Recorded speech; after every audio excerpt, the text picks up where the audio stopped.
Bonjour, ici Éric Thibault, conseiller pédago numérique au Service national du récit en formation professionnelle. Aujourd'hui, nous allons explorer Booking. Booking est un outil vraiment intéressant et puissant pour gérer toutes nos prises de rendez-vous en milieu scolaire, que ce soit pour les rencontres de parents, les rencontres avec les enseignants, pour prendre des rendez-vous avec des étudiants. C'est vraiment un outil génial. Alors, commençons!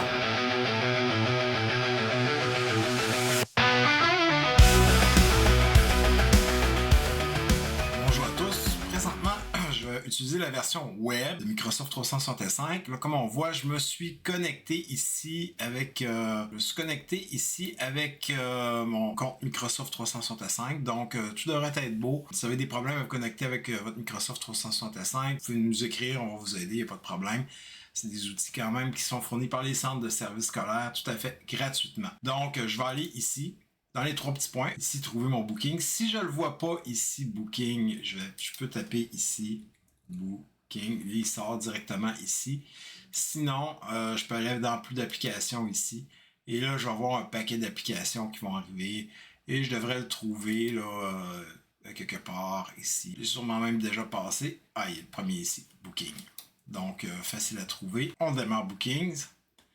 Dans Bookings ici, j'ai page de réservation personnelle puis page de réservation partagée. Ils sont légèrement différentes.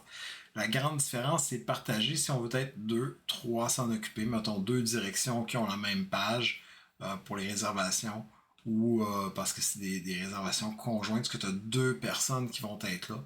Par exemple, vous voulez rencontrer une équipe de conseillers pédagogiques, ben, l'équipe pourrait être ça. Pour des interventions juste à temps, je mettrais ça là. Les 2 personnes vont recevoir l'invitation. Nous autres, les pages de réservation personnelle, pour une seule personne, c'est ce qui est parfait. Donc, ici, je crée ma page de réservation. Je vais l'appeler rencontre de points ou d'intérêt. D'intérêt, qui est ici.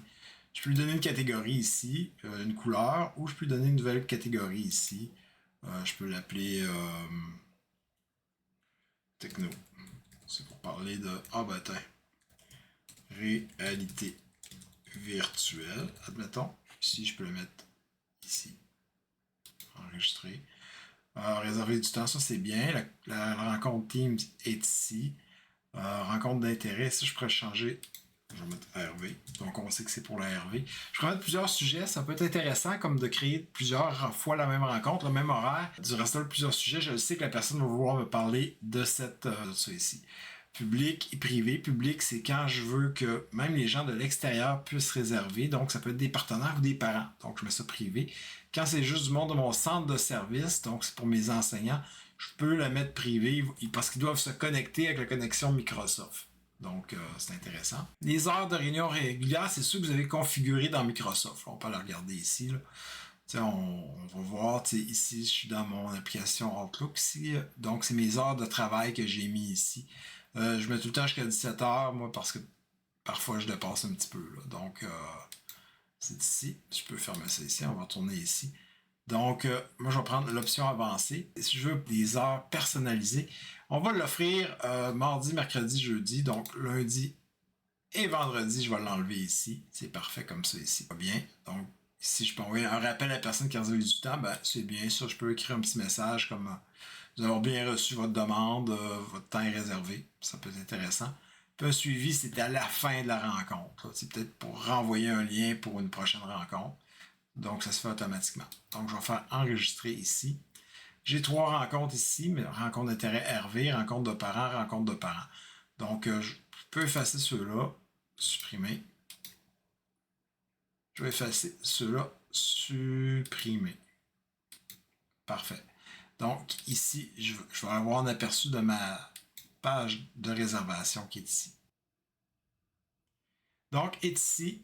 Oups. Tu vois, les disponibilités sont toutes là ici. Là. Sont toutes disponibles. Mais moi, je travaille, je vais ouvrir ces plages-là, mettons, juste aux 2 semaines. Ça va être parfait. Donc, je vais aller dans mon calendrier. Donc, ici, j'ai mon calendrier. Puis, ici, je vais marquer indisponible aux 2 semaines. Donc, je vais aller ici. Ça ne m'empêchera pas de prendre d'autres rendez-vous. Donc, je vais juste marquer indisponible pour rencontre. Juste ça va être correct. 8 heures à 17h. J'ai mis 18h. Rente périodique chaque 2 semaines. Enregistré. J'aurais dû mettre plusieurs jours de suite. Modifier. Journée entière. Ça va peut-être déjà être fait. Un jour. 3 jours. 22 au 24. Lundi, mardi, mercredi, jeudi. Ouais. Parfait. Ça va être comme ça. Mardi, mercredi, jeudi, j'étais disponible. Aux 2 semaines. Enregistré. Là, on voit ici indisponible. Puis si je vais voir en haut, rencontre indisponible, rencontre indisponible. A few moments later. Chose intéressante, avant que ça se mette à jour ici dans mon calendrier, là, ça prend quelques minutes. Là, dans le fond, tantôt j'ai fait ma mise à jour. Là, on va retourner voir. Elle est bien rentrée. Là, si je fais mise à jour. Ici, on voit que là, aux 2 semaines, ça prend quand même quelques minutes. Là, soyez pas impatients. Il faut que le calendrier se synchronise dans Microsoft 365 avec Bookings.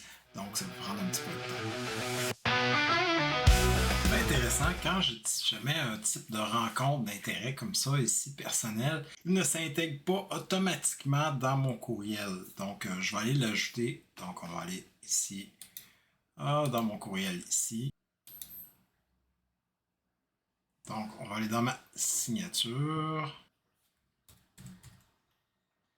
Signature électronique.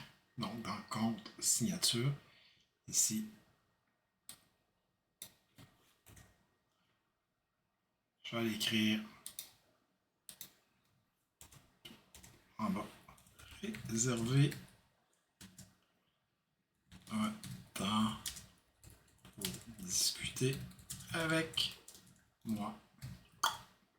Je mets ça comme ça. Je vais aller dans Booking ici. J'ai ma rencontre d'intérêt. Je peux chercher ça ici. CTRL-C. On revient ici. C'est pas tout. Juste ma phrase. Wow. Et on va en mettre un lien. Lien. Enregistrer. À partir de là, je peux fermer ça. Puis si je vais faire un nouveau courriel,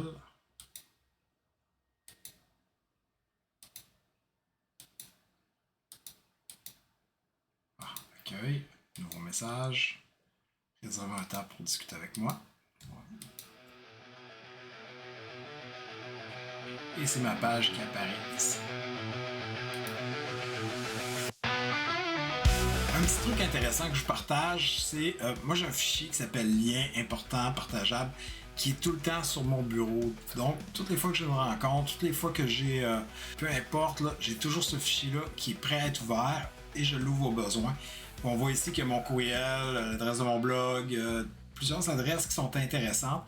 Quand c'est une formation spécifique, dans le même fichier, je vais aller mettre tous les liens des documents. Donc ici, est-ce que je l'ai mis encore? Non, je ne l'ai pas encore mis. Donc ici, c'est mes informations personnelles à moi. Donc je peux venir ici ajouter Booking. Fait que vous êtes en rencontre. Tu vas avoir ton Booking ici. Je vais aller chercher mon lien Bookings. CTRL-C. Je vais mettre lien Booking. Et venir lui mettre un lien carrément. Ça va être vraiment facilitant. Si vous partagez dans Teams, le lien va suivre. Donc mon lien ici de ma page Bookings, il est ici. On fait OK. Tout est fait. Je vais le mettre en gras.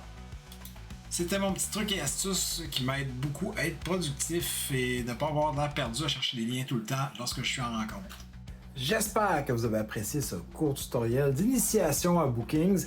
J'avoue, moi aussi j'ai fait des essais-erreurs. Peut-être ça va vous prendre plus quelques essais avant d'avoir la bonne formule. Mais bon, c'est un apprentissage. Si vous voulez qu'on aille plus loin dans les logiciels Microsoft, laissez un message dans les commentaires. Sur ce, je vous souhaite bonne journée.